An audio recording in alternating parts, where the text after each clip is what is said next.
ମାରିବେ ସନ୍ତୁପ୍ତ ରଚୁଛନ୍ତି ଷଡ଼ଯନ୍ତ୍ର। ପଦାକୁ ଆସିଲା ପ୍ରକୃତ ତଥ୍ୟ।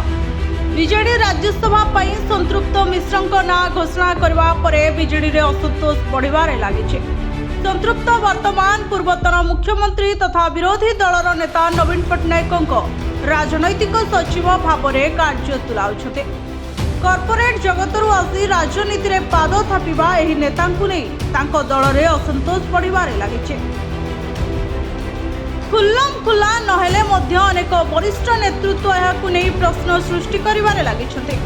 ଏମିତିକି ସନ୍ତୃପ୍ତଙ୍କ ପ୍ରାର୍ଥିତ୍ୱକୁ ବରିଷ୍ଠ ବିଜେଡି ନେତା ପ୍ରଭାତ ବିଶ୍ୱାଳ ବିରୋଧ କରି ଦଳରୁ ବହିଷ୍କାର ମଧ୍ୟ ହୋଇସାରିଲେଣି।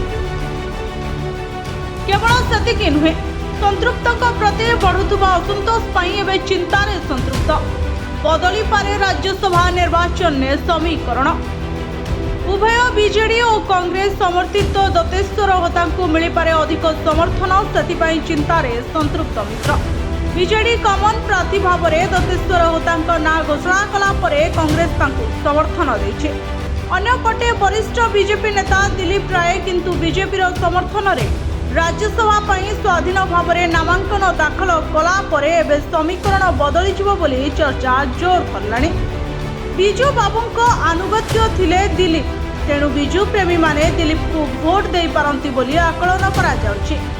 ଦିଲ୍ଲୀପଙ୍କ ନାମାଙ୍କନ ଏବେ କିନ୍ତୁ ସନ୍ତୃପ୍ତଙ୍କ ପାଇଁ ଚିନ୍ତା ବଢ଼ାଇ ଦେଇଛି। ତେଣୁ ଏବେ ସନ୍ତୃପ୍ତ କେମିତି ଦତେଶ୍ୱରଙ୍କୁ ହରାଇବେ ବୋଲି ଷଡ଼ଯନ୍ତ୍ର ରଚୁଥିବା ସାଧାରଣରେ ଚର୍ଚ୍ଚା ଜୋର ଧରିବାରେ ଲାଗିଛି।